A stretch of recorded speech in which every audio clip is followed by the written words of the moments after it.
আসসালামু আলাইকুম। সবাই কেমন আছেন? আশা করি ভালো আছেন। অনেকদিন পরে আবার একটা বড় ভিডিও নিয়ে চলে আসলাম। আশা করি সবাই পুরো ভিডিওটা দেখবেন। আর যদি কারো ভালো লেগে থাকে অবশ্যই টাইমলাইনে শেয়ার করে রাখতে পারেন। তো আজকে যে সকালবেলা বাজার করে নিয়ে আসছে পেঁয়াজ, তারপর হচ্ছে আমি লেবু পছন্দ করি অনেক, কাগজি লেবু।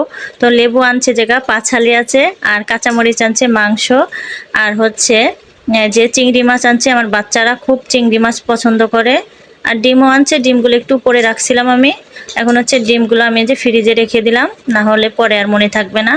তো মাংস রান্না করবো, এগুলোকে কি মুরগি বলে আমি জানি না, কক না লেয়ার, তো যাই হোক এই মুরগির মাংস আজকে রান্না করব। তো মাংসগুলো আমি সুন্দরভাবে ধুয়ে পরিষ্কার করে নিচ্ছি। আর এদিকে আপনাদের ভাই আমাকে সব কাজে হেল্প করে দিচ্ছে। তো এই জায়গা ডাউলও বসিয়ে দিচ্ছে, আরও করল্লা ভাজি করতেছে। তো এখন হচ্ছে আমি মুরগির মাংসটা বসিয়ে দেব।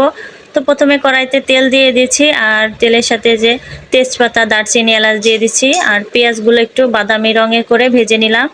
আর আজকে আমি এই মাংসটা প্রেসার কুকারে রান্না করব, যেহেতু এই মাংসটা একটু শক্ত হয়, তো তার জন্য প্রেসার কুকারে দিলে খুব তাড়াতাড়ি রান্নাটা হয়ে যাবে আর খেতেও ভালো লাগবে। তো তারপরে যে যত ধরনের মশলা আছে, আদা রসুন বাটা, তারপরে শুকনো যে মশলাগুলো থাকে সবগুলো দিয়ে আমি সুন্দরভাবে মশলাটাকে কষিয়ে নিচ্ছি। দেন হচ্ছে মশলা যখন কষানো হয়ে গেছে, তারপরে আমি মাংসগুলো দিয়ে দিলাম। মাংসগুলো দিয়ে সুন্দরভাবে কষিয়ে নিচ্ছি।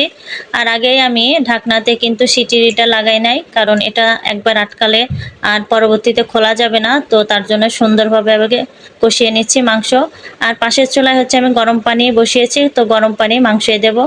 তো এই যে এখন গরম পানি দিয়ে দিলাম, দিয়ে একটু নাড়াচাড়া করে ঢাকনা দিয়ে ঢেকে দেব।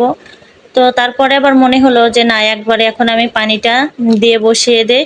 তো পানি তারপরে আবার দিয়ে দিচ্ছি আমি মাংস পানি দেওয়ার পরে হচ্ছে আমি আলু দিয়ে দিলাম, যেহেতু আমার বাচ্চারা আছে ওরা আলুটা একটু পছন্দ করে। তো আলু দেওয়ার পরে কিন্তু এখন এই যে আমি ঢাকনাটা লাগিয়ে দিচ্ছি, এখন সিটি দিয়ে নেব। অলরেডি এই জায়গা সিটি দেওয়া শুরু করে দিয়েছে। তো এটা তো আর শব্দ মানে ইসে দেওয়া যায় না। আর এদিকে আমি কাঁচামরিচের বোটাগুলো পরিষ্কার করে নেব, না হলে আর পরে মনে থাকবে না।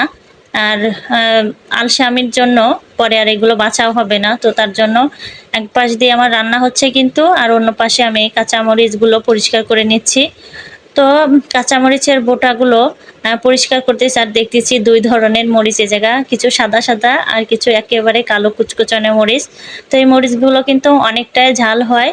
তো মরিচগুলো বাছার পরেই কিন্তু আমি হাতটা ধুয়ে এসে দেন হচ্ছে লেবু লেবু আমার অনেক পছন্দ বললামই তো। তো লেবু খেতে বসে গেলাম। তো এভাবে আপনারা কখনো কি লেবু ছুলে খেয়েছেন নাকি অবশ্যই কমেন্ট করে জানাবেন। এই যে আমি কিন্তু হাত ধুয়ে আসছি, এখন লেবুটা ছুলে নেব।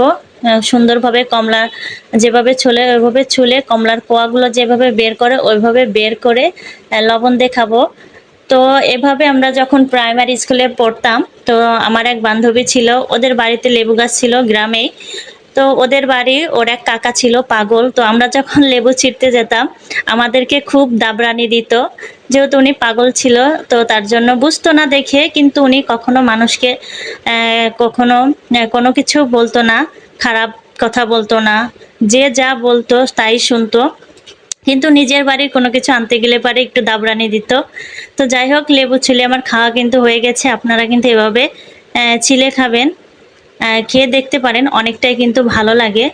তো এদিকে কিন্তু আমার এই যে হাজবেন্ড করলা ভাজি তারপরে ডাউল রান্না করে চলে গেছে।